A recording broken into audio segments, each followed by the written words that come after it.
Tracer right now in Overwatch 1 is probably the best DPS character besides Echo. Like her and Echo are like probably the best you can Hanzo. be. Yeah, or Hanzo, yeah. So or like I guess Kree on lower ranks.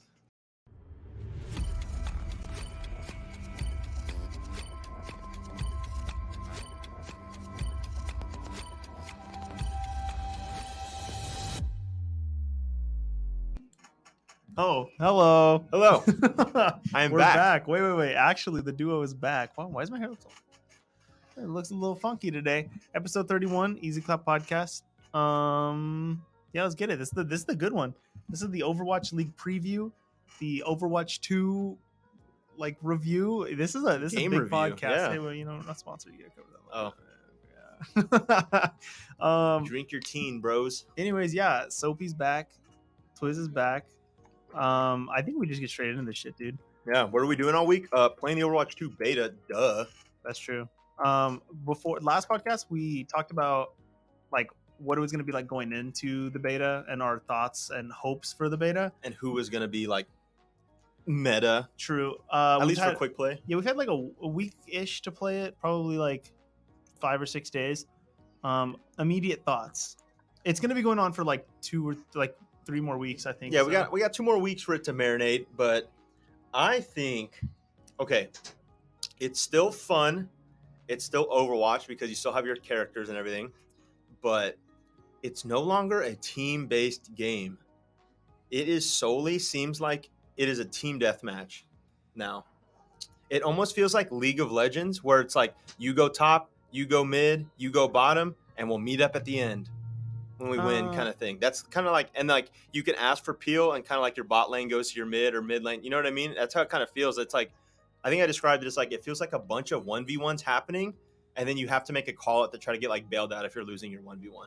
Yeah, it feels very heavy on like if you get the first pick. So like in Overwatch 2 or Overwatch 1, it was very much like if you picked like a BAP, you could like win a fight no matter what. Yeah. There's Or really if you got ult charge first. Yeah, there's like no coming back from that, but you could come back from like being down in a fight. In this game, I swear to God, unless you have like Nano Blade or you have a Risa ult or something, like you can combo, if you get the first pick, you're basically guaranteed winning the fight. Yeah. But there's like so many fights though. I think it's because the second tank could on it. Like if you like say you're playing Ryan Zarya and your Zarya ints forward, you could 5-man shatter and still turn that fight in Overwatch 1. Now, if your Reinhardt is the one that goes down, you're just going to get steamrolled by literally any tank in the game. Like even the bad ones. I also think there's less, what's the word? Like there's less comboing like with teammates. Yeah, like there's less like synergy. Like, yeah. You're right when you said team deathmatch, because I mean it's fun. I've seen 2 Nano Blades like against us since we've played actually. Now, I've used Nano Blade because I've picked up Genji a little bit, but like there's no Grav Dragon. I haven't seen a single Grav Dragon. I think I've seen one person play Hanzo. I'm trying to think of like big ult combos.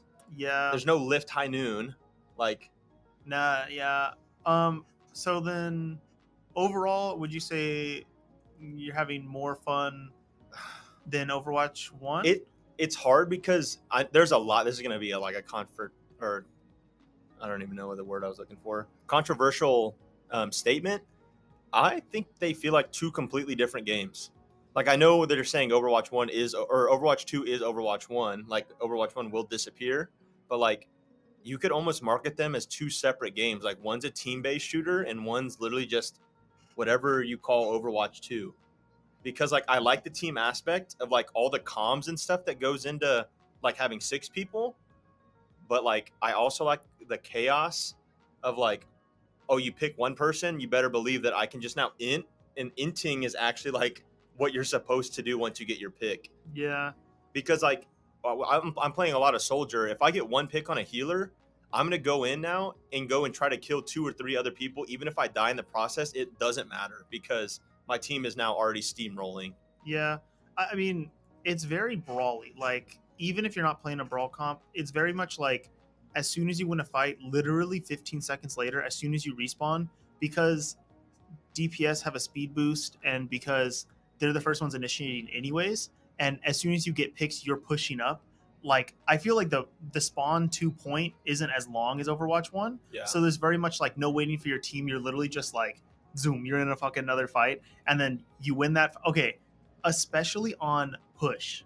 Oh my gosh. As a game push. mode, I like push, but I will say that it's like that you is the don't most ever- chaos. If it almost feels like Total Mayhem when you play push, because it seems just like everyone is something's constantly Yeah. happening at all And times. sometimes the fights go for a long time because well, sometimes if you have tanks two- just don't die. yeah, if you have 2 healers pocketing your tank and you have a soldier that can heal himself and a sojourn that's fucking flying around, you know what I mean? These fights last for so long. Yes. And then like well, and the healers have passive healing. So it's like yeah. if you get shot from a soldier from like 8 years away on Ana, you no longer have to either beg for your other support to heal you, find a health pack, or use nade on yourself. You literally can still keep pocketing your tank with all of your cooldowns and then just gradually heal as long as you go behind cover, which is nice, but like also like, damn.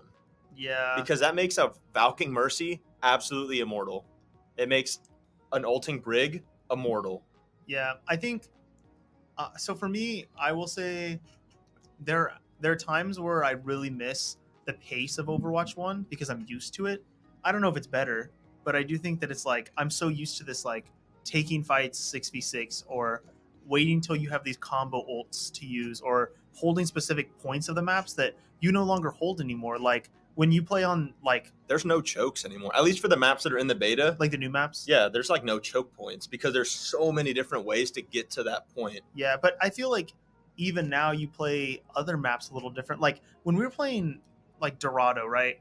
When you're first point, you're always used to holding like the high ground, you know what I mean, with like double shoot or something like that. You don't necessarily have to do that even on a reset anymore. You could push all the way the hell up if you want. Yeah. Or second and point, just leave your healers high ground. Yeah, like or a second point, you can play on the ground at their door and hold them in their spawn because if they get high ground, like no one's playing tanks that go high ground usually because like let's face it, most people are playing Orisa, most people are playing Doomfist, and Doomfist on high ground doesn't really help you that much. No. So like you don't need the high ground anymore. Now you just put a soldier up there and that's it. You know what I mean? So it makes the game totally different.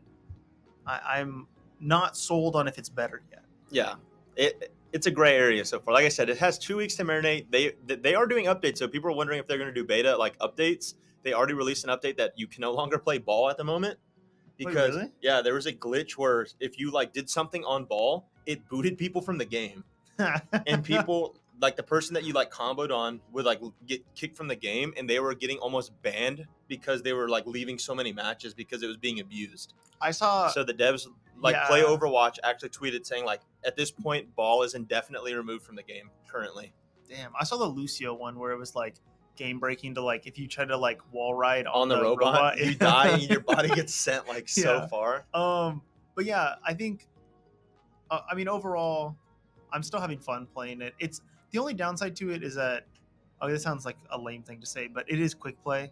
And so I get it. People want to play whatever they want and they're like allowed to do that. I'm not being like you need to play what's good. He's gatekeeping. No, I'm not. Like because honestly, I've had the most fun playing Orisa and the most fun playing other heroes that maybe aren't as good. You know what I mean?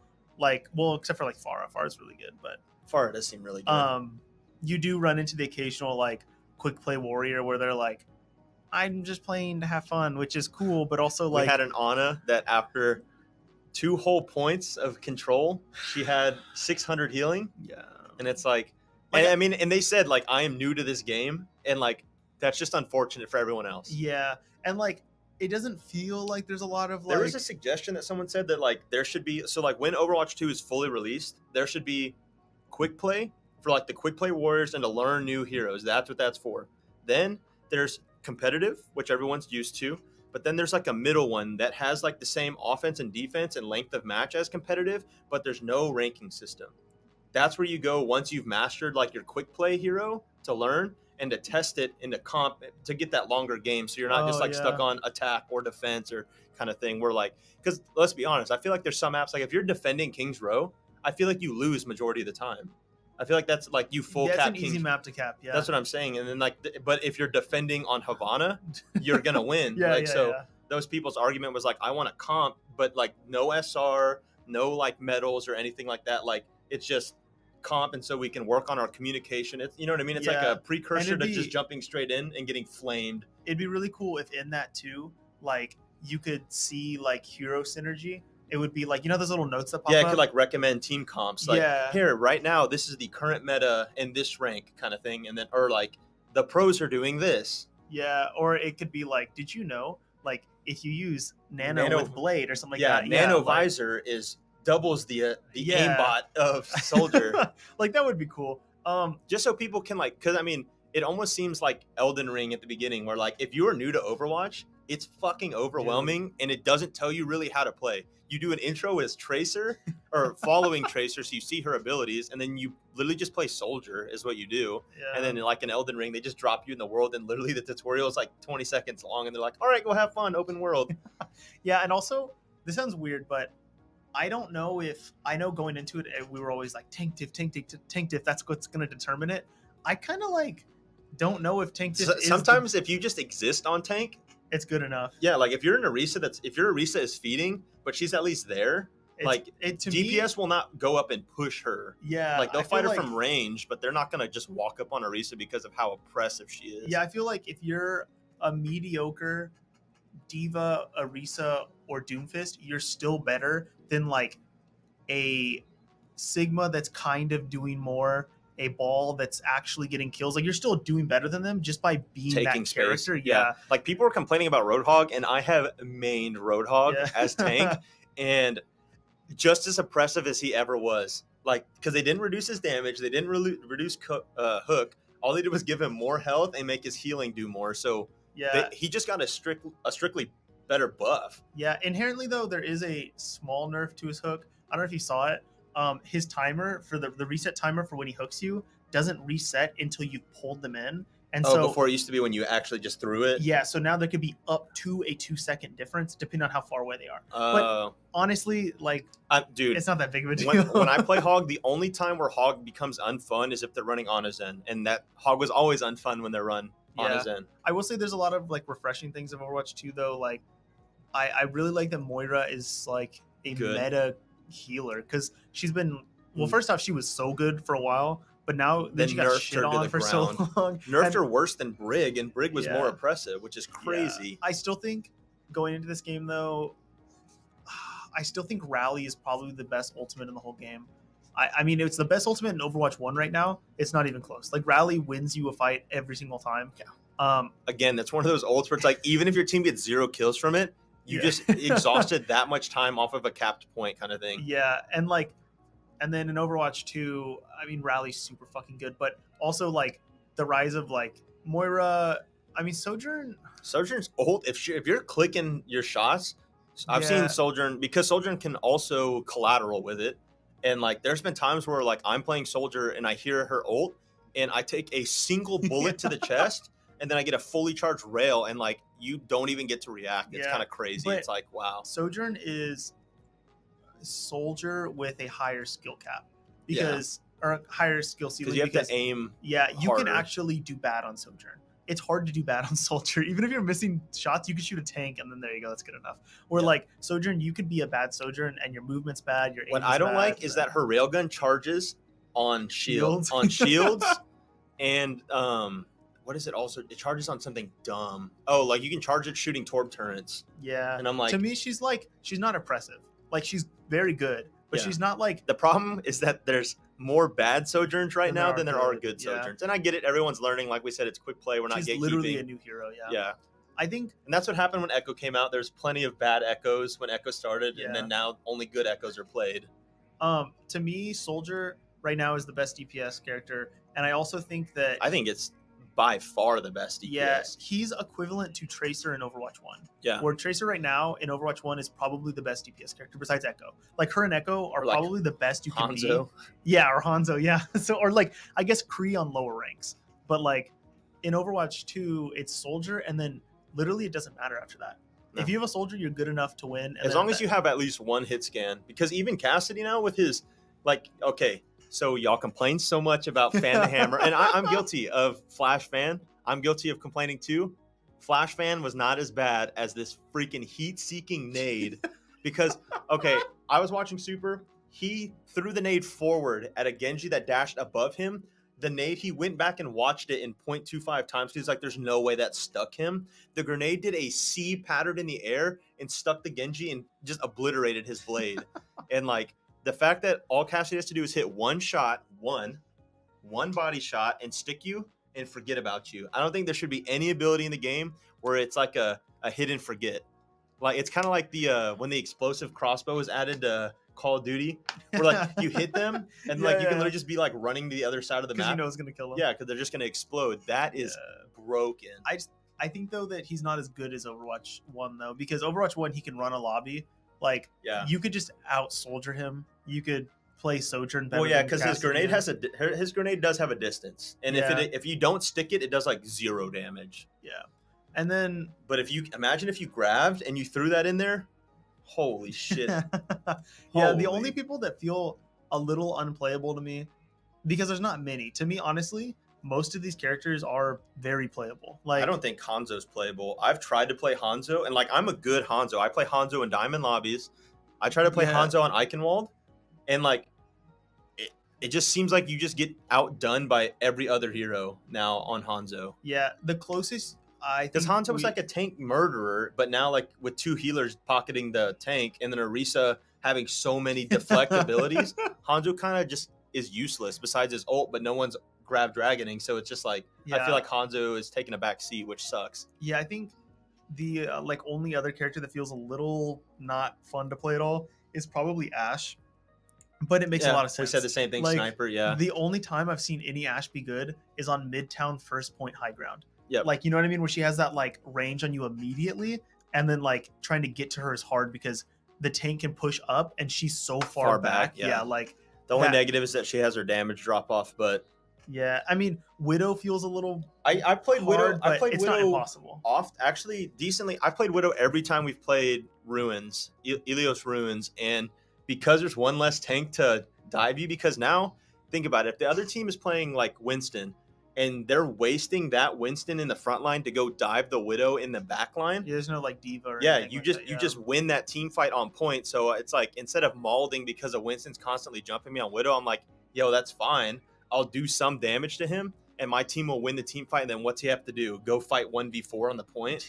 Like, yeah. So I played Widow. I think she's still good on the old maps. Like the old maps, the new maps so far, no place for Widow. But like I played Ruins, and there was a whole round where I was not a single bullet was shot my way. No Zen orb, no, like literally nothing. And I was like, wow, this feels oppressive because I'm just shooting from mad high ground that no one's coming after me with. Yeah, I think even characters like Sim and Mei and Junkrat, they still have their places on like control maps. Sim on Lijiang Tower control still feels really, all of those really good. You can still play those heroes. Mei, broken still. Yeah, she's fucking good because she just does so much damage. And like I said, in this game, I don't think double hit scan really is the best DPS combo you should be playing, and so it makes Pharah good because I feel like one less hit scan because other players are flexing because they don't have to run double hit scan anymore. And like the problem with double hit scan in this game is that there's too many like things moving around for you to be shooting at constantly, where before,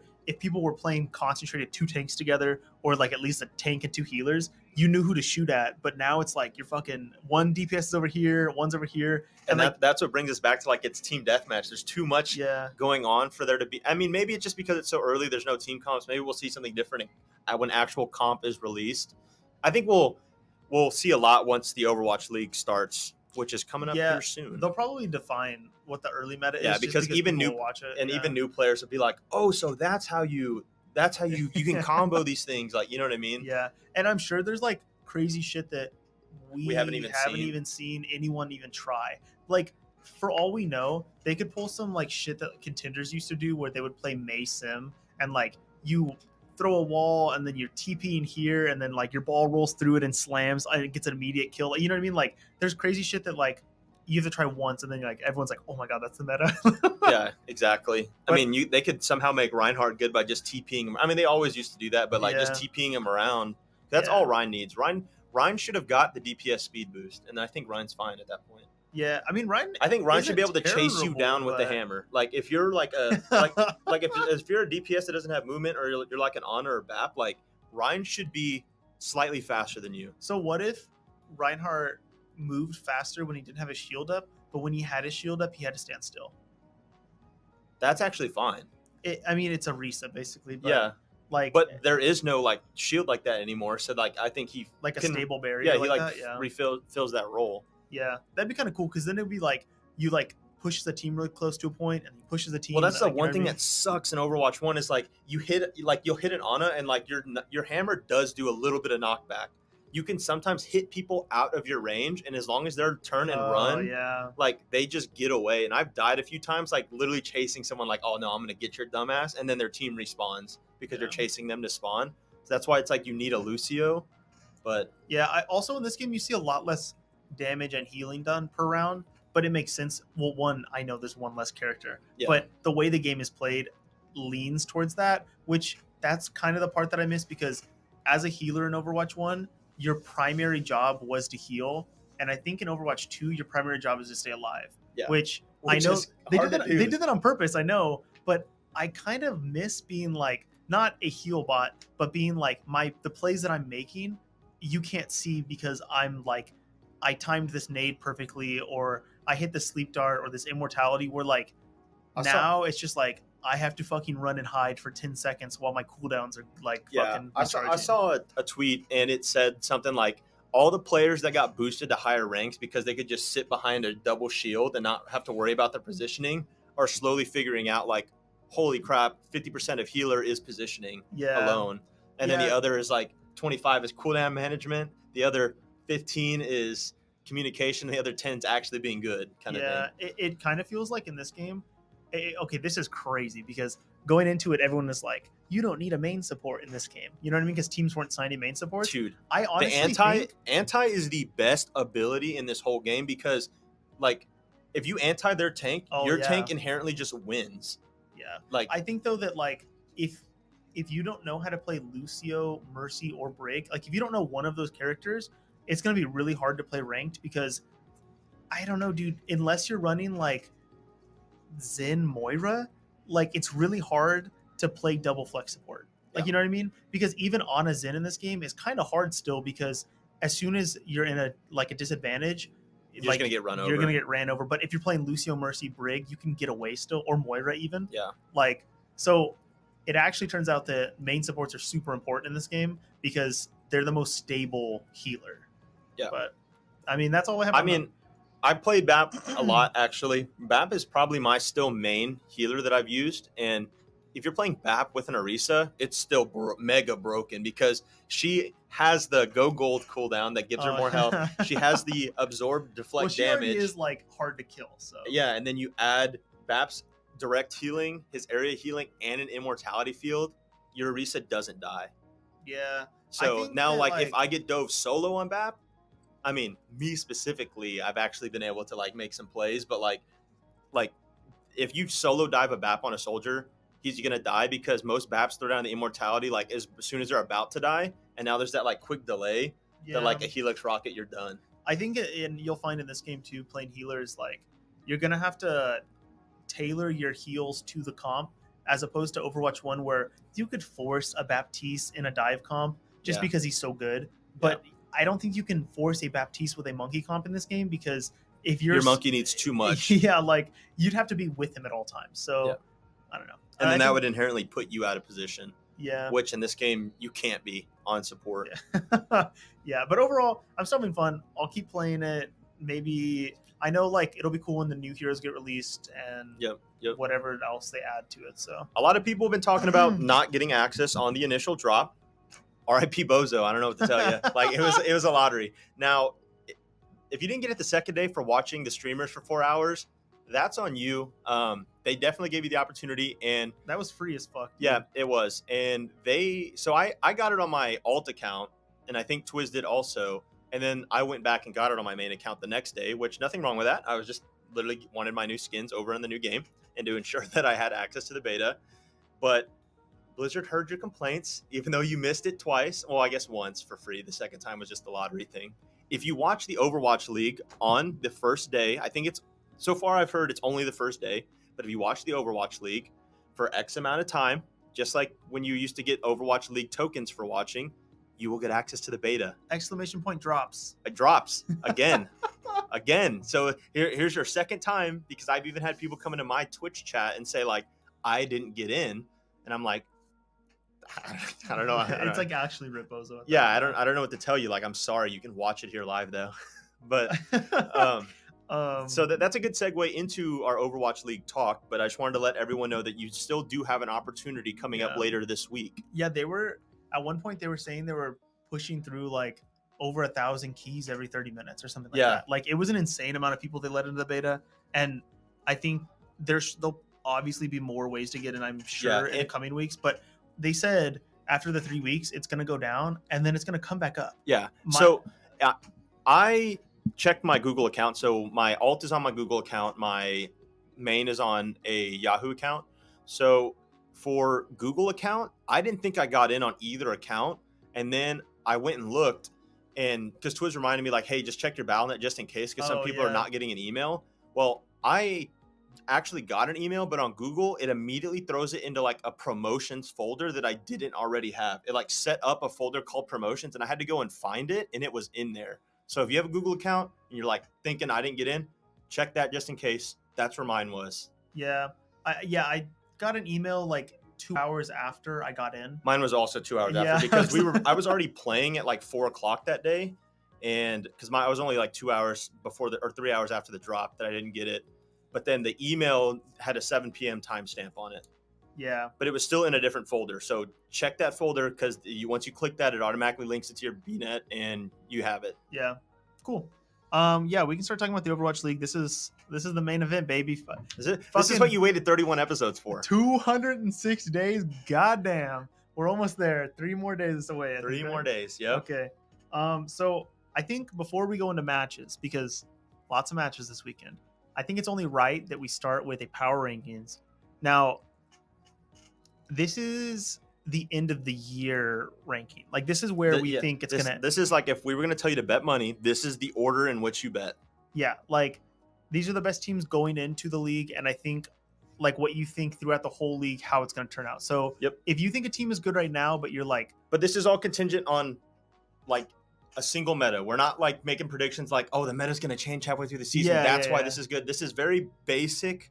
Although I will say, if you're thinking like, oh, halfway through they're gonna find out ball is good like this past year, then maybe you're just 5-head and like, you can go off that. There's no way to predict. If you can make that prediction, you don't need to be watching this podcast. You need to be buying stocks at Wall Street. So. That is so true. So I think you should start with APAC because there's less teams. Okay. Do you want me to do my APAC and then your APAC and then we go my NA, your NA? We can do that, and I think we should maybe on the ones we disagree on, go in depth on it a little bit. Okay. We could start we'll start from the bottom and go up. Obviously APAC is pretty straightforward. Okay, so you want me to go APAC from the bottom? Yeah. What I have is the bottom? Yeah. Okay. Now, I want you to, I don't know if I told you to do this, but you should probably include tier breaks. I know you didn't, probably. Oh, no, I didn't. But you should like mentally, maybe you can take a note of like, obviously we know Shanghai Dragons have won. Okay, and there's probably a tier gap between them, but like it might be smart to think about where the tier gap is, because it'll help explain things. I have, in APAC, I mentally have 2 tier gaps now that you said that. So yeah, me too. The very bottom, number 1, 2, 3, 4, 5, 6, 7. Number 7, LA Valiant. Okay, I have the LA Valiant at 7 also. I think though they're not as bad as last year. Yeah. And they also memed on Twitter about having 5 DPS characters, and their DPS players were like, anyone else want to join and play DPS with us? I was like, okay, man, that's kind of funny. I don't think we have to go in depth. Like, yeah, I will say though, they'll be good based off their DPS. Yeah. They're betting on like Dia being good, and like they got Hacker back, or Haker, who is literally a one-trick Sombra that hasn't played in years, and maybe, I don't know. Yeah. Okay, yeah, we'll go on from that, because you're right. They're winning games, but they're not winning tournaments. So. Yeah. Number 6, Hangzhou Spark. Holy shit, me too. Really? I'm surprised you didn't put Guangzhou there. No, I put Guangzhou a little higher. Do you have any reason for that or no? To me, it's so last year I watched 2 Guangzhou games and only 1 Spark game. And in one of the Guangzhou games, they got stomped. And then there was one game there they lost. I think they lost 3-0, but it was like, damn, it was like a 99 to like 100 game. Like, there was times where they could have Like it was just it's kind of like when people say like that's COD timing. It's like, damn, that's kind of like just needed that extra Overwatch timing or whatever. Like that one extra bullet could have won them that match kind of thing. And that happened multiple times in that second game where Hangzhou just got like stomped the one time I watched. So that's strictly, there's no other like analytics to it. It's just like I watched 2 of these games and they had a chance to win, where the one game I watched Hangzhou, they didn't have a chance. Yeah, I think this is going to sound dumb, but Hangzhou has better players than Guangzhou, but their environment is so much worse. Because this past year, they went through the whole half Chinese, half Korean. Then their coaches had issues. Then that player got kicked off. Like that, I have no fucking clue what they're doing. They have they're the Boston Uprising of APAC. They also have 11 players on their roster. They're going to figure out something that works, maybe. Like, I'm pretty sure it's like 11 or 9. They have an absurd amount of players in their team. And I just think they're kind of like the Sentinels, where they're just going to keep adding people until they figure it out. No, 100 Thieves, 100 Thieves, yeah. Until they figure it out. So, like, I just feel like they're going to crumble because of that. So, yeah, continue. So then the next one, it's going to be Guangzhou. Yeah, me too. Now, this is there's no tier break yet, right? There's a tier break after Guangzhou. Oh, but I mean, like, not between those. No. Okay, so those 3 are our bottom 3. Yep. I also have Guangzhou there. I think that it sucks that I think Choi Se-won is playing now. He's gonna be playing on Ping, and he's their best player, so it'll Ping hurt them. But sucks. I mean, these 3 teams are gonna compete for fucking worse. Yeah. And I also this is a tot. I mean, I still think the Valiant. I think Hangzhou and Guangzhou may go back and forth, but I think the Valiant. I put 2 tier breaks between these 2 teams, or this team and the next team, because I think there's that big of a gap. It's not like I didn't know. So I didn't think that into it. My tier break just means they're separated. Yeah, okay. I'm not. There's no like in depth for my tier break. But what I'm saying though is that like don't look at my phone. This is like not even close. Like this next team and them. Oh yeah, no, not even close. Yeah. Still, I agree with that. My next team, Philadelphia Fusion. I also have the Philadelphia Fusion there. And then I have a tier break above them. I have them in a tier of their own. They are the middle team where I think they'll still dominate those teams and they'll still take a couple games off the top teams, but they'll never be a top team. Yeah. That's why I have them in a tier of their own, and then I have the top 3 teams. So I have the bottom 3 teams sectioned off. Philly Fusion, because I'm not sure. And then I have the top 3 teams. I think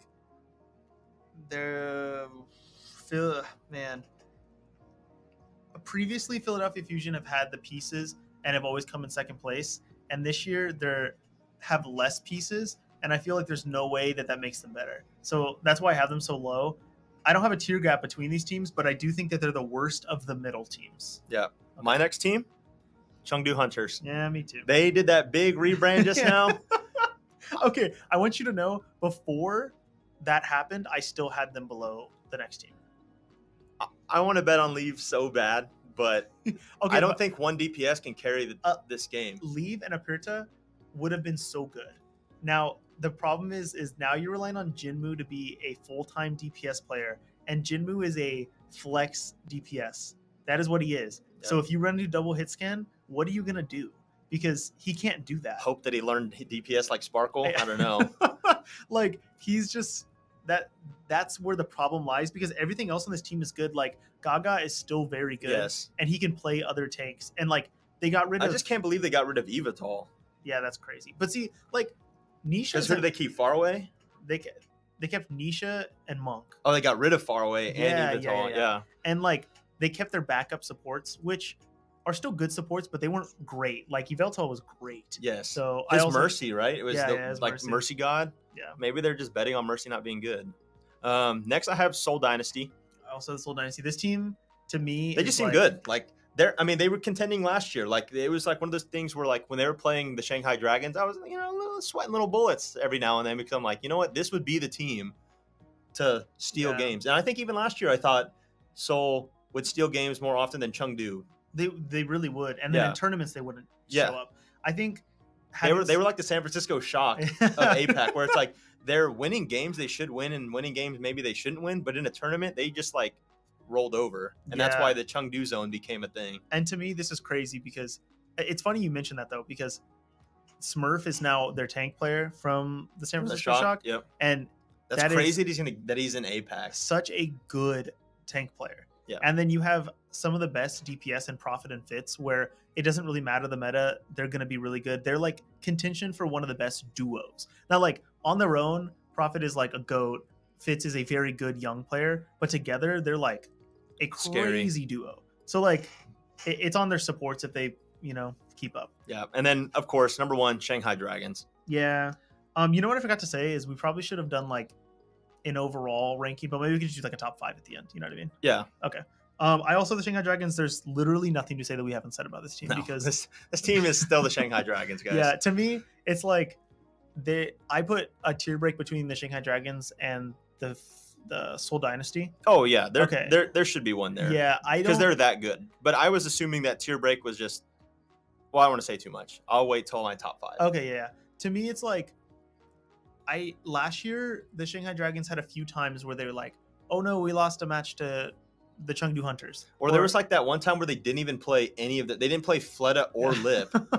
Yeah, and it was like I mean they got rolled, but it was just like they didn't care. They literally threw away a whole freaking tournament because they were like, we don't care. Yeah, like we're gonna win the finals. Yeah, we just won back-to-backs. We're gonna throw this one away, and then we're just gonna win the finals. Which they did. Yeah, so and it was just like everyone was like, "What the fuck is going on?" And then, I mean, I don't. This year, I feel like with a game so new and a team as good as this, I don't think they're even losing matches. I could see this team go on like a fat ass win streak. I think this would be the team. I mean, they were the team to pull out the wonky ball meta before. They're gonna if a team's pulling out something weird.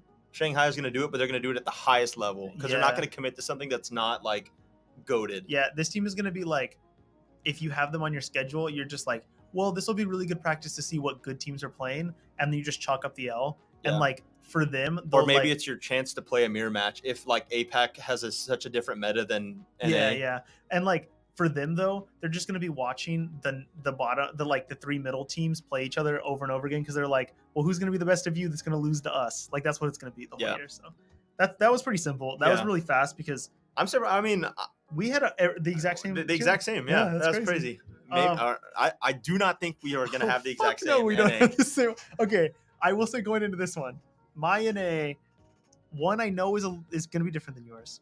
It's also based as fuck. I'm like giga brainy. He told me he is like meta fucking brain and like that one meme where it's like the brain inside the head, then the brain inside the galaxy, and then it's like the universe. Oh, I've seen a few people's rankings on Twitter. I haven't seen any actually. I made sure because Custa was talking about it and Plat Chat is doing their ranking literally today. I think. I don't want to base my ranking off anyone else's. Exactly. So I didn't open any of those tweets. Oh, the only thing I wanted to see was where they put one team, and I don't really care anymore because I don't have the same. Like some of them were like, "This team's gonna be great," and then everyone else is like, "That team's gonna be shit." It's the New York Excelsior. That's what I wanted to see where everyone is saying, and like it didn't matter because no one had agreed. So all right. Oh, am I going first on this one? I guess. Do you want to go first? Yeah, I can go first. You went first on APAC. Okay.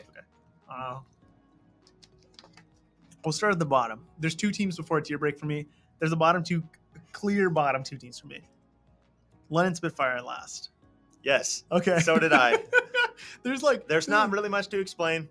They didn't win a game last year. And to me, if you had Provide and you were better than the next team, I'd still put you in last place because fuck Provide. Sorry. Hey, does London beat LA Valiant?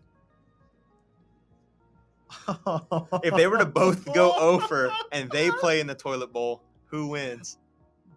Fucking Christ. You know what? I think London wins. Okay, LA Valiant though have a chance because Hottie on Tank is just dog shit. Like, and they brought him back. They re-signed him. Like, so they already let go of him. Made a good decision. And then they're like, wait. Listen, they've got Shax on DPS, and that's it. Like, that is their whole good team, is their one DPS player. I'm like, London needs to figure it out or absolve. Okay. Second, I've got the Vancouver Titans. Yeah, I have them there just because they beat London and because of the history behind them, I guess. Yeah, and what's crazy is this team got better. Technically, they got better players. It's just like every other team got better, like, so much fucking better. Like, because Shockwave went back to them, and he's a very, very good DPS player. But like, I don't like Shockwave.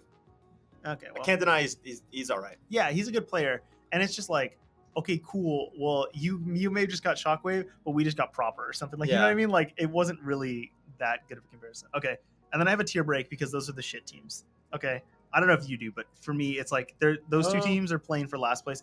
Those are the same teams as last year, Vancouver and I'll put a tier break there. I agree. Yeah. I think I'm gonna have 1, 2, 3. I have 3. Like 1 this section.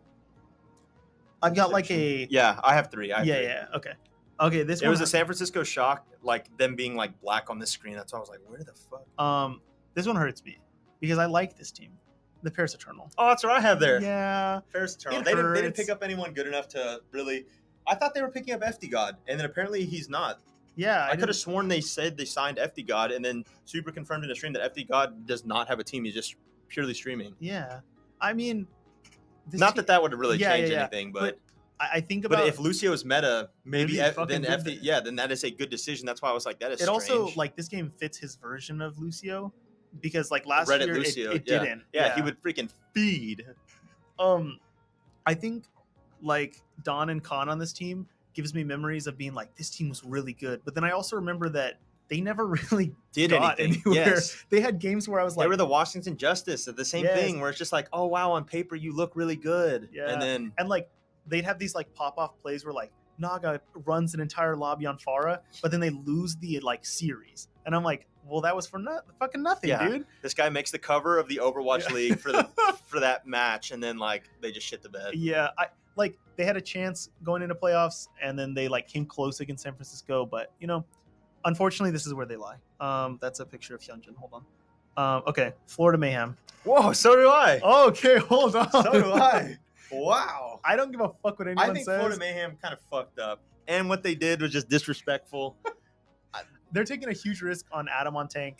They're taking like they got rid of their one player that could literally do it all. Like if they get 1 week into the season, they're like, holy fuck, this is our weak link. Well, you had Mirror, and then you just yeeted him out. Like, at least wait a week and figure, like, you know what I mean? Because guess what? Now another team is gonna find it like, oh shit, we have a weak link here. Sign Mirror. Yeah, I will say though, getting Xe. Wait, that's confirmed, right? Yeah. Okay. Well, it is, right? Actually, I don't know. I don't know if that's confirmed yet. It's speculated, at least. We'll say that at the most. Halo, help us out. I'm fucking stupid that I don't remember, but this is the one time I'm asking for your help, Halo. Xe is really good. I don't think that makes them better because I don't know why. To me, it's like I can't trust their like super rookie tank. This isn't just like they haven't played for a while. I think Checkmate is signed to also play tank, and he's their DPS player. It's a big mess. This team is like in his head. They're like GM. I mean, Florida Mayhem said they didn't have money. Like, they actually said that. Oh, really? Like, that they were running low on funds. That's kind of why they had to like. You know why? Because they went all in last year, had one good tournament, and then shit the bed. And they're like, well, we needed to win last year. That's probably why they had to get rid of Yaki. Honestly, they probably had to sell him. Yeah, dude. Honestly, Yaki's contract probably paid for half these players. That's how good Yaki is. You know what I mean? And the fact that they got rid of him, the team that they gave him made that team boost so fucking high for me, just because he's that good of a DPS player. So, yeah, some people have this team kind of high. I've got no hope for this team. I have no hope for them. I love their ads. I love their colors. Yeah. That's about it. They have banging socials. They have banging like colors, but this team themselves. Banging colors. Okay, next team, Toronto Defiant. Oh, okay. I have Boston Uprising. Really? Yeah. I don't think Striker can carry them enough because from what I've seen in gameplay, I haven't seen enough Tracer played. Yeah, but I was gonna say you've seen Hanzo, but fuck no, we haven't seen Hanzo either. Yeah, there's the two characters that he could potentially come in and pop off on are the two characters that I've not seen. I literally played against one Tracer, and when I'm playing BAP, like Tracer still has that, like, if you happen to hit a headshot on her, she has to recall, and then she's not going to challenge you again until she gets her recall back. And then, like I said, Hanzo seems dead, at least in my hands. So yeah, that's why I put them here, and just because it's Boston Uprising. I'm pulling up Toronto Defiant really quick because I always forget who their other support was they signed, and I forgot it was fucking Korong. Okay, everything about this team screams we have a good roster, except for the fact that it kind of feels like they're past their prime. Like, they got Twilight, who's won 2 fucking championships with the San Francisco Shock, but he didn't play. You know what I mean? Like, he's got the honest skills, but like, he's like Robert Ory for the Spurs, where he has like 7 rings, but it's like, what did you? I don't mean to hate on Twilight because he was good when he came in, but like I don't know. Okay, their tank, they've got Muse, who was the weakest link on the LA Gladiators last year. Like, I really think he was their worst player. And then they've got Hotba, a player who in his prime was very good, and at this point is no longer in his prime. So, like, who are you trusting in that? The failed tank from LAG or a tank that was good that's past his prime? Like, you know what I mean? So that's kind of my thought with Boston Uprising and Striker. That's why I'm like, Yeah. to what people said, Wait, like, yeah, so that, like, did like I said it last podcast, has Striker gotten that much better? Like every other team that's been practicing together, like imagine like Fleta's baseline and Striker, but Fleta's been playing in the Overwatch League this whole time, going all the way up, and Striker, he could be going up, but he's not going to be going up damn near, even if it's like an LA Valiant Tracer, you know what I mean? Yeah. At least they've seen real live reps. Striker's only getting reps right now, and like you said, you're getting older, you know what I mean? Like, yeah, 25 is like, kind of old for Overwatch. Like, if I'm looking at, because honestly, their tank line and both teams are bad. Because for Boston Uprising, you're hoping that Marv 1 is good, or you're playing Punk, and either way, those are middle of the pack tanks. Same thing for Toronto Defiant. Supports, Crimzo's good on Zen, but his Zen is as good as Twilight's Ana. And I honestly, I was like, which one would you rather have? And at that point, probably Ana. Yeah, and like, it's not going to win you anything. You know what I mean? And then so if it comes down to DPS, you both have one superstar DPS. So you've got Striker and Valentine. So like, you have Striker if he can perform, and then you've got like Hisu, who probably is middle like, of the pack DPS. Yeah, he like has his shiny moments, and then like Finale, who was a rookie but not the like shining rookie that's coming in. So I don't know. Like, I had to put them so low mainly because they got rid of Aspire. Who, do you remember when Aspire came in for them and popped the fuck off? Yes. Yeah. So that one kind of hurt me. So I had to put them like low for that. All right, but I respect the Boston pick because I get it. Like, they're not far off. Trust me. Okay. Say your next one. No. There's actually a tier break here for me. So now we're getting into the middle pack teams for me. Okay, I put. Do you have one more before the middle pack? I've got 4 teams in my middle of the pack. These next coming teams for me are teams that. No, my break was at Paris for middle of the pack. So the Mayhem. Oh, so you just Uprising. have like a bigger middle. Yeah, I have a fat old middle. Yeah. Because I think these middle teams still destroy the bottom. Yeah. But this is like a middle that, like, the bottom of my middle doesn't take games off the top, but the top of my middle does. So I guess I could have had a second tier break, but I didn't think it was like a big enough gray area to put a mid tier break. I'm thinking of it as like, you have to be top 7 to make the tournament. And I think these next coming teams will be making most of the tournaments, but not going anywhere. And the teams that I just mentioned, Toronto, Florida, and Paris, aren't really making any tournaments. Everyone under my Boston has no shot at a tournament. Yeah, me too. So Boston, Florida, Paris, Vancouver, and London. And then these other teams I expect to see. But they're not going to like really do anything except for the top of them, right? Yeah. Yeah. -1 because I have 8 still in my tier. Okay. So then my next one, the Washington Justice. Yeah, that's what I have. Okay. We went over this one time on the podcast for a long ass time. We talked about this team so much because it's like this. I mean, I think a lot of people talk, even the desks, like everyone in the Overwatch League talks about this team, especially last year. They're like, this team can do it. It's whether will they do it, and they never did.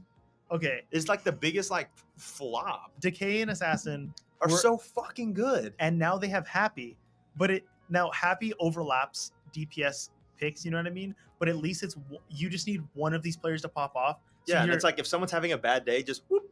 Yeah, that's what they're hoping, I think, for, because there's too many times where Decay wasn't having his best game and like Assassin only pops off sometimes. So like you have Happy there now. Maybe he'll pull out a Hanzo or Tracer or something, you know what I mean? But I don't know. Mag is all right. He was going into last year, he was everyone's rookie of the year. Mag's gonna be the fucking rookie of the year. This year it's Proper. And if I had to bet last year, so like last year I'm looking forward and I know that Mag is coming in and I know that Proper's coming in. Let's say they came at the same time. Proper is 10,000 more times likely to be rookie of the year than Mag is. I mean, Mag did not show up except for the match on Gibraltar against Fearless on Monkey where he diffed him one time. Yeah. I'll never forget that match. But That's- what else do you remember Well, from it's that? it's like the Houston Outlaws beating San Francisco Shock first match. Everyone's like, like, "Oh my what? god, Houston Outlaws are great!" And then like, "Oh, What else do you remember? exactly?" Yeah, like I'm pretty middling. yeah. I just hope that maybe because it's going to be DPS focused, Decay will find his stride again and be able to like pop off. And now you have Happy too, who like we've seen can like take over a match because he did it. And maybe it's one of those things where it's like, hey, there's a third person who can play both of y'all's roles. You better perform or you're going to lose your job. Kind of, you know what I mean? Yeah, I just think that I can't trust this team to do that when the last 2 years they've been like good players, bad team. I think this next one is where we switch our. Okay, I didn't mention that supports because I don't know anything about opener other than they changed closer for opener, and maybe that'll make the difference. I had to make that fucking joke because like I've got no fucking clue. I think they both play Moira because that's the only thing closer was good at. So okay, you said the next one is the next one. I have Toronto Defiant, and I have Boston. So we don't really need to talk about it. Yeah, we don't need to talk about it. We just had varying opinions on that. Now this is where it gets spicy. I agree. Okay, I have a feeling I know who you picked here. I picked the New York Excelsior. So did I. Okay. I thought you were going to pick this next team after this. This team is a good-ass team. It's just... We've gotten to be... They have a shitload of good players on this team. So we're now in top 6. Yeah. This is the 6th-ranked team for me. I want to put this team higher, but I don't like trust that. Yeah, exactly. Like they got Yaki. They got Flora on DPS. Yes, that's scary. Fucking scary. One of the best duos, I think. Yeah, and then they've got Myungbong and Gangnamjin on support, who Myungbong to me is one of my favorite supports. I always talk about him. Gangnamjin came from the Florida Mayhem, and he was very good for them. Yeah, so it's like this team is like the Washington Justice of last year for this year. Where it's like it's like on paper you should be very good. Let's see. Yeah, I think that the power of Yaki will like take this team. I think we said this last podcast. Like if you were to put like a dark horse pick to win the league, pick New York. Yeah. You will, if you think about last year, the first tournament or the second tournament, whichever one that Florida made it to the top 4 and went to Hawaii, solely off the back of Yaki. Yeah. This is just because Yaki was good, and now he's playing for a different team. Like, I think Florida gets burned because of this. Oh, fuck yes. Like, this is one of those, they're going to play against New York, and Yaki's going to have a fucking field day with their DPS. Teabagging, bro. Teabagging. And then Florida, I mean, long-range hit scan isn't great right now, but it's good to at least have someone that is cracked at it. I feel like I mean we can speculate meta in a second like after this, but I feel like if you're gonna play Sojourn, you probably have him play that because I think you still played like I think pros at least will be like we have to play Tracer because that's all we know, and like maybe Yaki will do that because he plays hit scan, so he could play Soldier and you play Soldier Sojourn or something. Yep. But, okay. So then next we have to have the same team. It's the Houston Outlaws. All right. This is crazy. We're the same fucking teams. Okay. So far we've had one discrepancy. Well, I guess technically 2, but you have to if you're going to have I want to know, though, because I almost put New York here. Because I have a tier break after this team. Before you get to, like, the Elite 4 or whatever. What made you put Houston above New York? Is it, like, you trust these players more, maybe? Because to me, it was, like, I think I have more trust in, like, Dante and Pelican. Yeah. Because one was the Rookie of the Year, one is Dante. Yeah, I was going to say, I was literally about to say that, but opposite. Like, one is Dante, and Pelican is not on ping. He's not on ping. He popped off on ping. You know what I mean? So it's just like, okay, I got to give him a shot. To me, these are the same exact teams because they both are really good DPS, pretty good supports. Middling tanks. We don't know anything about it. Yeah. So Kellen on tank for New York, honestly, I don't really know much about. And then Piggy is going to play your tank here? Is Merritt playing? Like, you know what I mean? Like, yeah, that one you don't know. So it's like, if I had to go, like, who can I trust more? I think you'll get, like, your more dependable DPS and supports are probably on this team. Yep. Because you have Iris also, and Iris was really fucking good on Atlanta Reign, so. Yep. Okay. I mean, I think, so I put a tier break here, but I could see Houston, like, making runs in tournaments. Yeah. Like, I could see them being, like, a semifinals. They could scare some people, I think. Okay, I need some water. Oh, okay. This is where it's going to get interesting. I don't know if you just saw what my team was. No, I didn't. I'm not looking. Okay, we're now to the Elite 4 of the Overwatch League. There's no more negatives I can say really about teams here, but I'm going to because I have to prove why one team is better than the other. He's going to shit on my team. He's shitting on my fucking team, and I already know it. Okay. This guy has a vendetta against the LA Gladiators. The LA Gladiators, baby. I put the San Francisco Shock. Okay. We've talked about these teams a lot. You've heard my gripes, but because honestly, this podcast will probably get more listeners than more because it's a rankings list. This is my theory. Why LAG? Oh, you're gonna tell me why you think LAG is not gonna perform? No. Oh, okay. Why I put the Shock there? Okay, you tell about Shock then. The Shock, like, wait, no. You explain. I'll rebuttal. Well, I don't want to talk about the Shock until I get to them, so that's why I was gonna let you. Oh, okay. First off, Tank, big unknown. Big unknown. Like, is he good? Yes. Now, is what's his freaking name? The support. Finn. Okay, Finn is gonna be disgusting. Yeah. I said it on Twitter. I said Finn's gonna be crazy, and I think SM9 or S9M is gonna be good. Also. Yeah. Now, Koluj. Is he, or Koluj, however you say it? I think it's Koluj, yeah. Does he fill super shoes? And does he have any of that in the back of his mind? You know what I mean? You're going to the multi-championship team playing the role of the ex-captain that should have won probably an MVP. Yo, he probably should have, yeah. You know what I mean? Playing the best main tank, and he played Hog at an extremely high level. But does Koluj play Orisa? That is. Okay. I have your answer because he does. Because he grew up in the double shield meta of contenders. I know he can play Orisa, but this is a different Orisa, so we don't know. Yeah, that's all I have. I don't have there's not a lot of negatives. Like we said, there's not a lot of negatives, so it's very little. And I don't want to spoil the rest of my list by saying something. So I'll talk backwards once I get to my next pick. Yeah, and like I said, you have to be nitpicky because that's why you put them there. Exactly. Because to me, I'm a Shock off fan. It's one of those things where it's oh yeah, if my team's not winning, let's just say Shanghai Dragons lay an egg, LA Gladiators lay an egg, and I'm oh fuck, I need a team. I'll root for the San Francisco Shock if they're not playing LAG or Shanghai. To me, the Shock has always been a fun team to watch because one, it's fun to see good teams play. Exactly. And they've always had these flashy players. It's like hating on New England. It's you hate on New England, but you're only hating because they play really well. Or because I watch a lot of college football, hating on Bama. Okay, Bama's Bama, but it's damn, they are good. I remember being people being oh, I fucking hate Alabama, but then they'd retweet a play of Derrick Henry getting a 70-yard run. I'm okay, well, you can't retweet that then. You know what I mean? Yeah, exactly. Or it's hating Golden State, but it's Steph just dropped 60 points, bro. You have to, at some point, you have to acknowledge it. Yeah. Okay. Let me tell you why I put LAG here. For anyone that doesn't know, I already know what he's about to say. This team you're right, it's got really good players on it.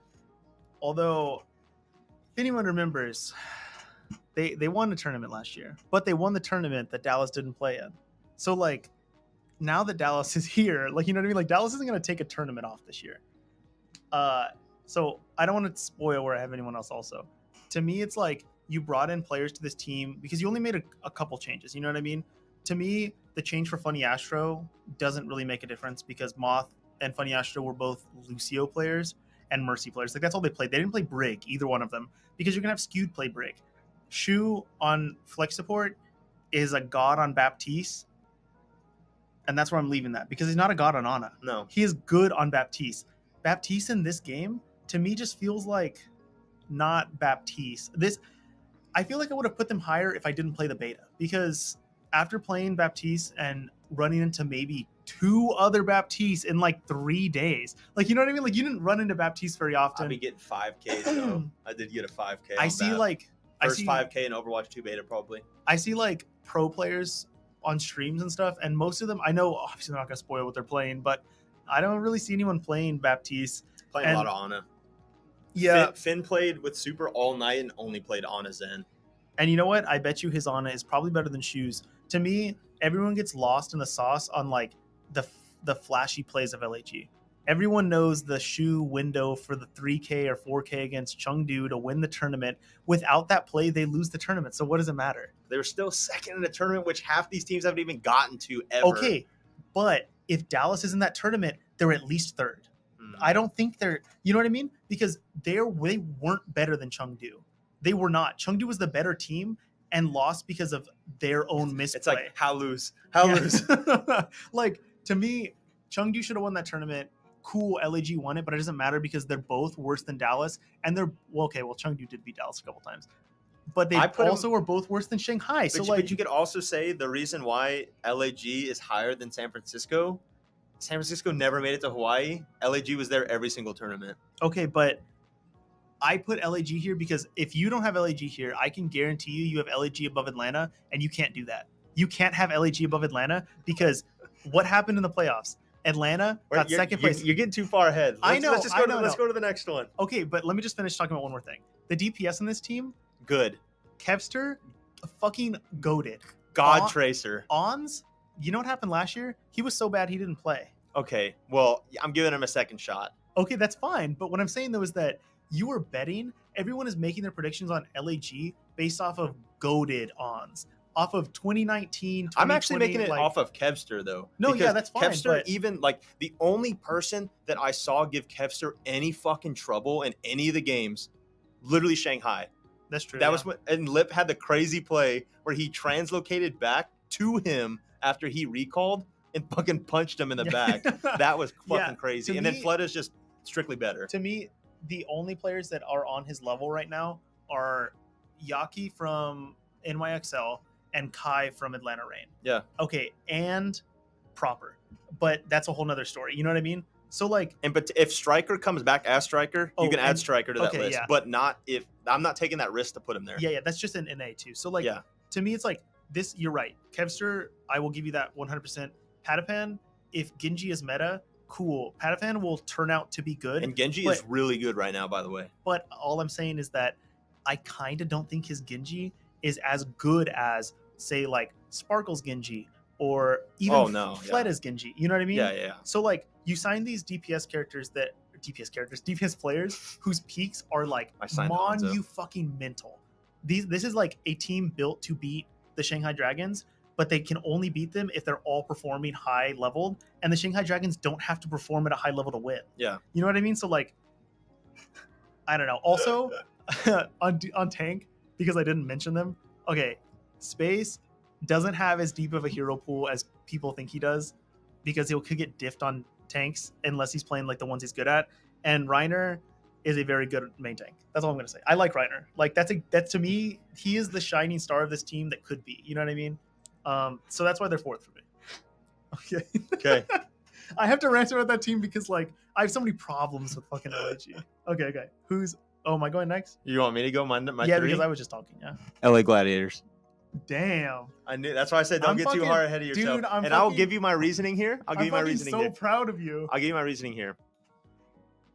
Space doesn't play Orisa. And we haven't seen Reiner play enough Orisa to know. That's true. And we saw him playing contenders, but not against Overwatch League players. Yeah. And that was an argument we had. And after seeing the beta, LAG does not have a tank qualified. Dude, they don't. They do not. And I fucking love Space. I'm glad that you brought them up. I'm subscribed to Space and everything. I love Space. This is not his game. So then you have to be on the side that who does Ons play in this game? Exactly. Ons cannot play Widowmaker.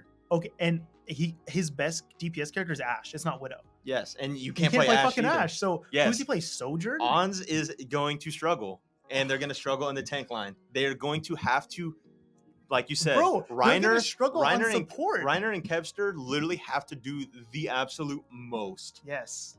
Because I don't think Space gets as much playtime as people are hoping. I really almost dropped their tier one more after the beta, but I can respect that they won a tournament and that they have good players.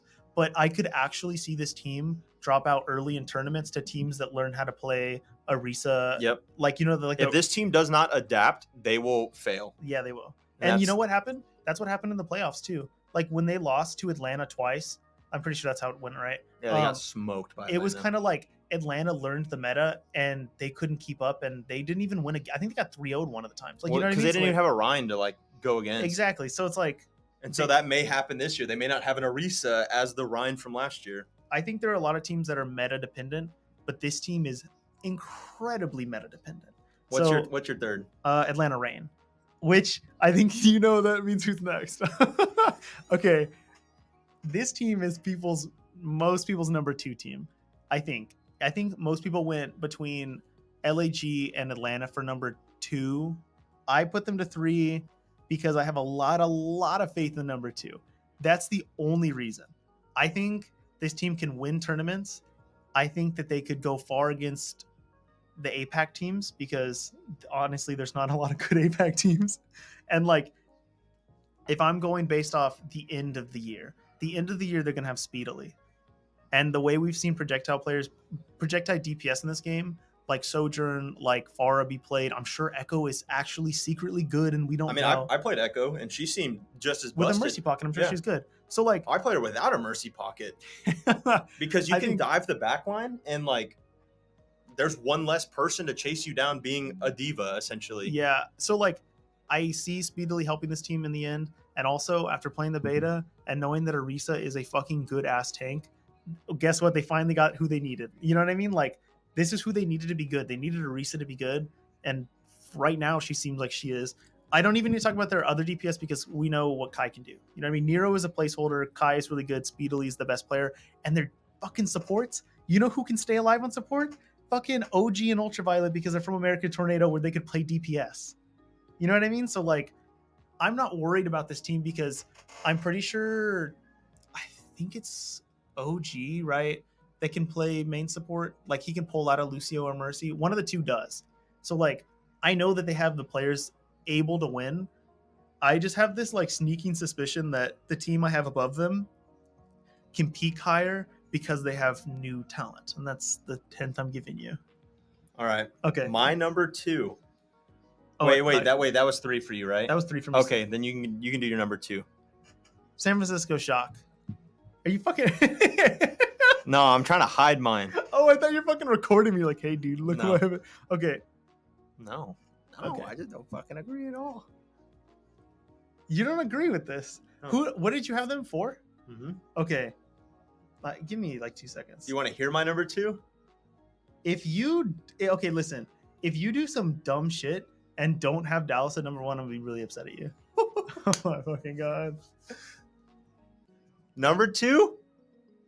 Dallas Fuel. Oh my god. They don't have an Orisa player. This is absurd. This is absurd. No, wait. Monkey is not the meta. I can't argue because I have them as my number 1, and I'll talk about them when I get to Hanbin them. does not play Orisa at all. He's an off-tank player. Strictly off-tank. Mm-hmm. And Fearless, goated Monkey. Everything else, though? Okay. Above average. You're missing an extremely important point that I can't even like bring up yet, and I will. And there's a reason why that argument doesn't make sense. I'm looking at. But if you're basing it off of that, I understand. Like if you're basing it off the argument that they don't have an Orisa player, sure, you're right. Like they don't, and Atlanta does. So I get that makes the difference. Like I said, I'm basing it off of the meta that I saw in beta. That's fair. Although otherwise they would be my number 1. You're sincerely underrating your favorite DPS player. Sparkle? Okay, if you have to compare who's the best DPS player out of your top 2 teams versus Sparkle and Kai. Yes. I love Kai. But it depends. I think Sparkle's better than him. Sparkle doesn't play hit scan though. Yes, but he does. And then also he doesn't have to because they have 4 fucking DPS players in this team. They have Doha. And they have Edison, who is going to be their hit scan player, I think. And also they've had time. So if now Sparkle doesn't have to maintain their hard DPS or their hard hit scan like Soldier, is like they have Edison to do it. Yeah, but Sparkle would always flex over to Doom, and that's what everyone loved, and he cannot do that in this game. Okay.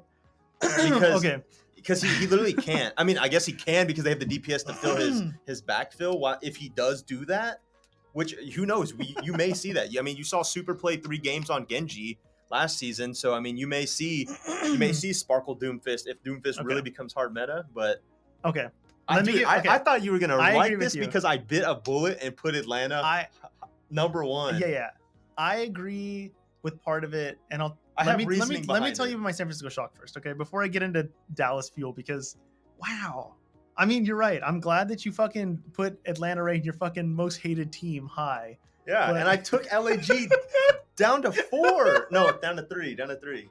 Okay, the San Francisco Shock. This is the part that you were missing that I didn't say is that if Super stayed here, it makes no fucking difference. He's not the captain of this team anymore. No, but I'm saying just like the problem is Kolush has to like he just has that inherent thought. You know what I mean? Like I'm not saying Super makes this team higher on my list because he doesn't. Okay. Because okay, wait, I take that back. Super's been playing only Orisa and been absolutely fucking, and he's been playing against other like he played against Hanbin in a game and destroyed Hanbin on Orisa. He also would in the metas where Orisa was good last year and the year before. No, he's not. He's not their Orisa player. It was Smurf. Maybe I'm just watching it on stream too often. Smurf is their Orisa player because he even said that he's not good at Orisa.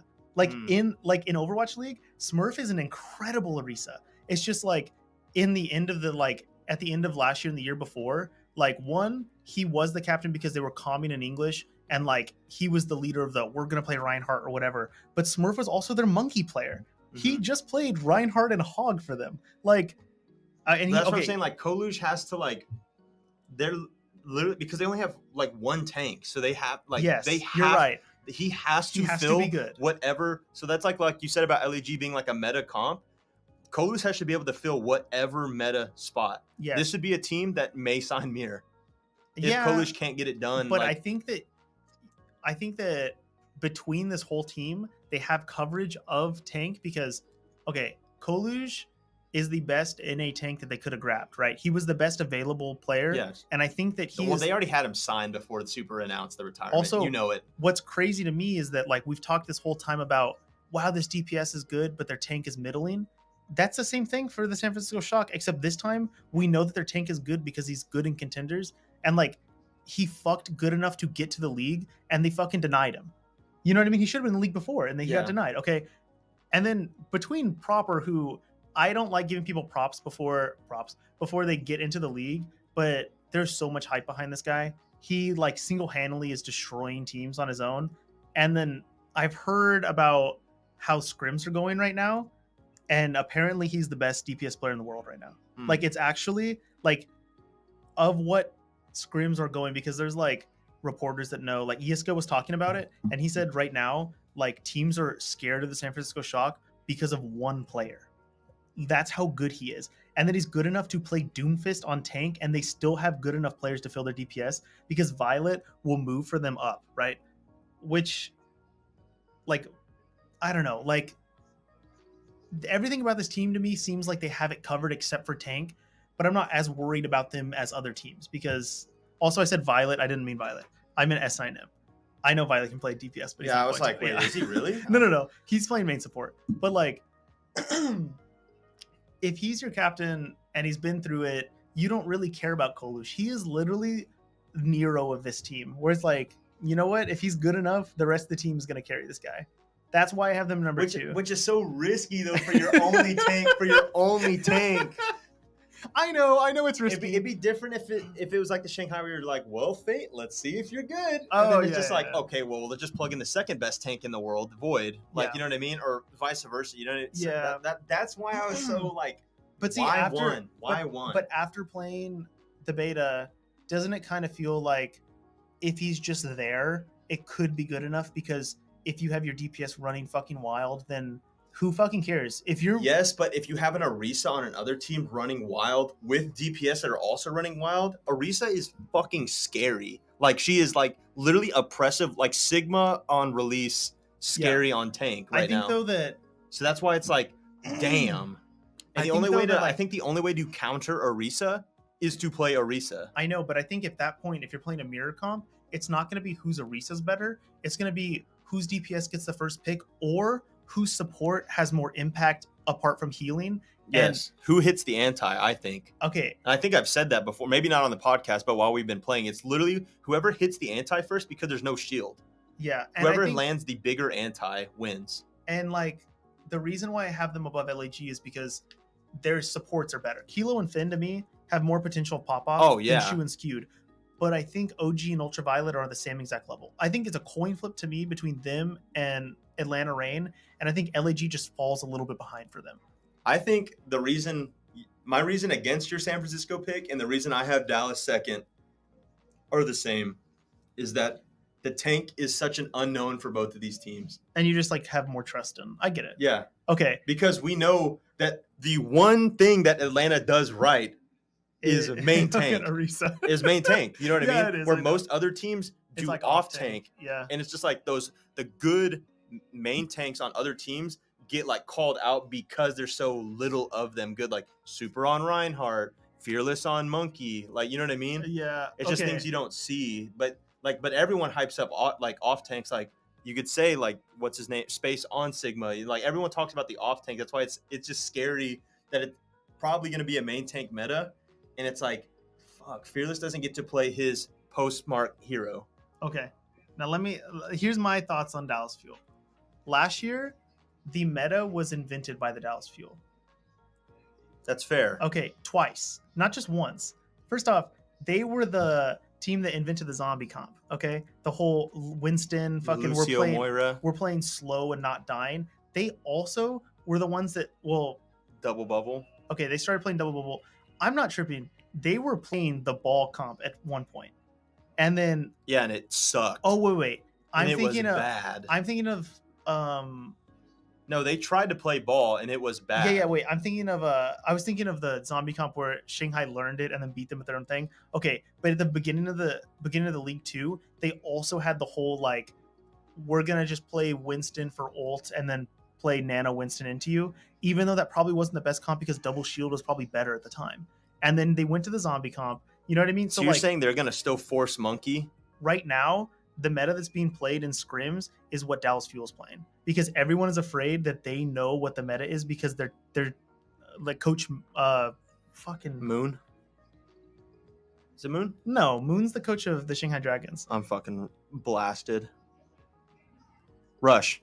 Stupid. Okay. I'm so stupid. Because he's been so good at like predicting metas and making changes like the Tracer to Soldier switch, you know what I mean? Or like whatever the case is. Like Rush, best coach in the whole Overwatch League. Yeah, probably. I would say it's Moon, but he has the benefit of having good players. You know what I mean? That's kind of different. Okay, so I think that people are just going to copy what the Dallas Fuel do because they're afraid that they're going to be outbeat to this meta. But what's crazy is that Atlanta didn't do that in playoffs. Yeah, they literally were just like, we're just going to run up the fucking alley at you, and everyone else was so caught off guard that they were like, holy fuck. Yeah. You're right. I don't think Winston gets played here, but I wouldn't be surprised if there isn't a comp they find that. Okay, but if Dallas Fuel has to play an Orisa mirror match against Atlanta, I don't think they mirror match.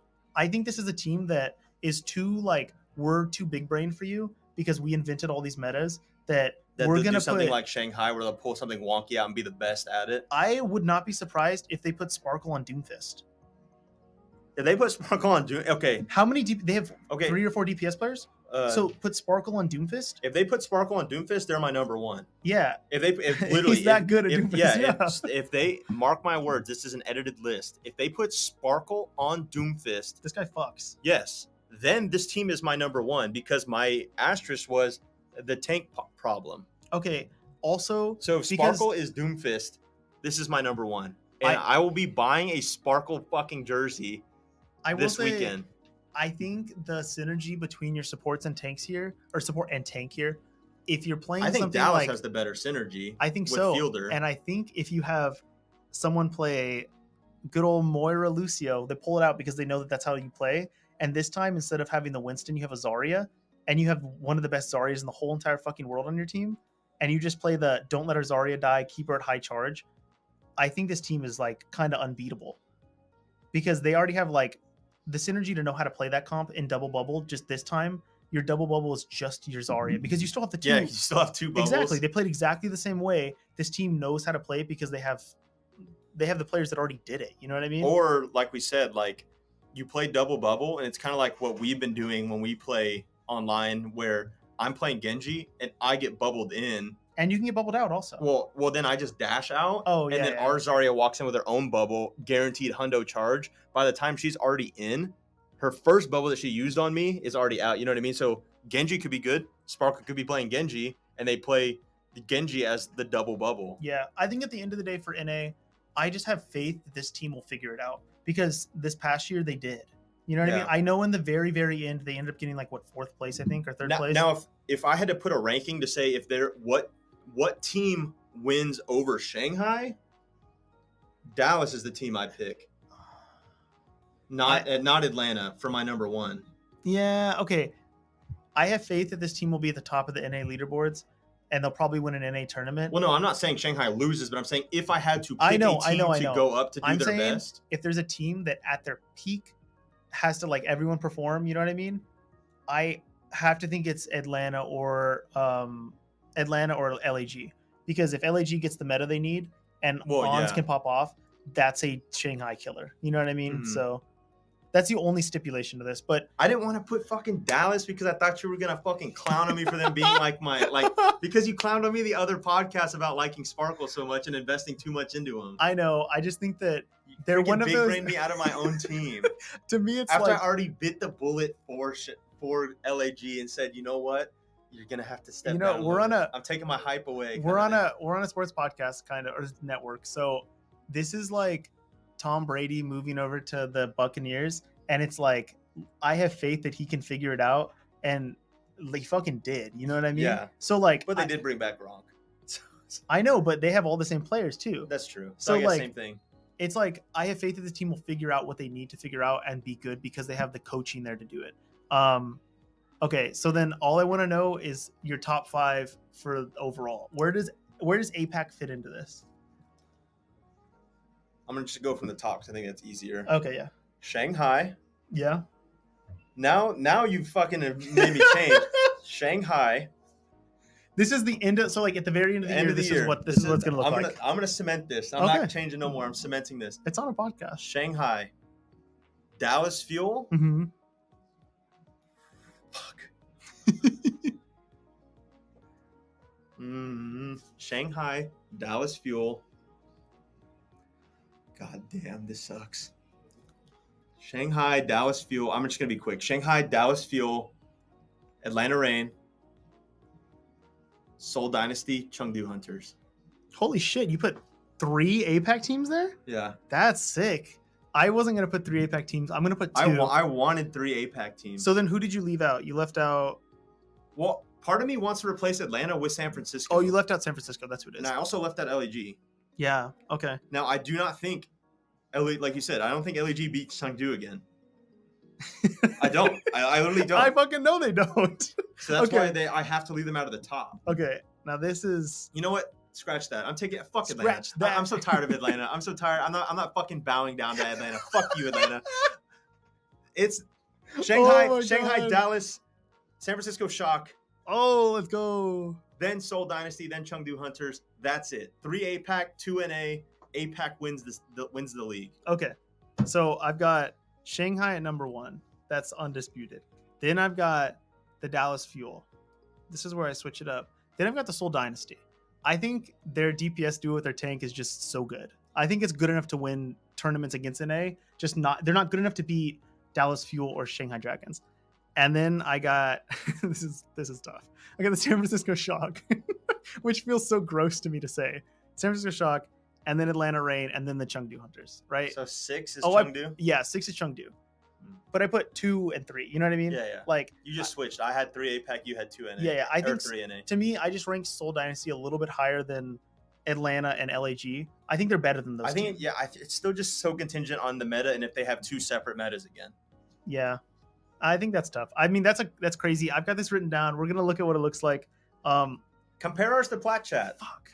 Okay, well, we've got 5 minutes to do this, which we're gonna do really fast because we're gonna put out real quick predictions on these upcoming matches. Okay, I don't want any fucking input. You're just gonna tell me who's gonna win, okay? And then afterwards, we're gonna have to remember to write this down. We just watch it. Okay. New York Excelsior versus LAG. That's the first match. LAG. Okay. San Francisco. Okay, I have LAG also. San Francisco versus Paris Eternal. San Francisco. Florida Mayhem versus Atlanta Reign. Atlanta Reign. Spitfire versus San Francisco. Boston versus Vancouver. Boston. Dallas Fuel versus Houston Outlaws. We will be here. Dallas Fuel.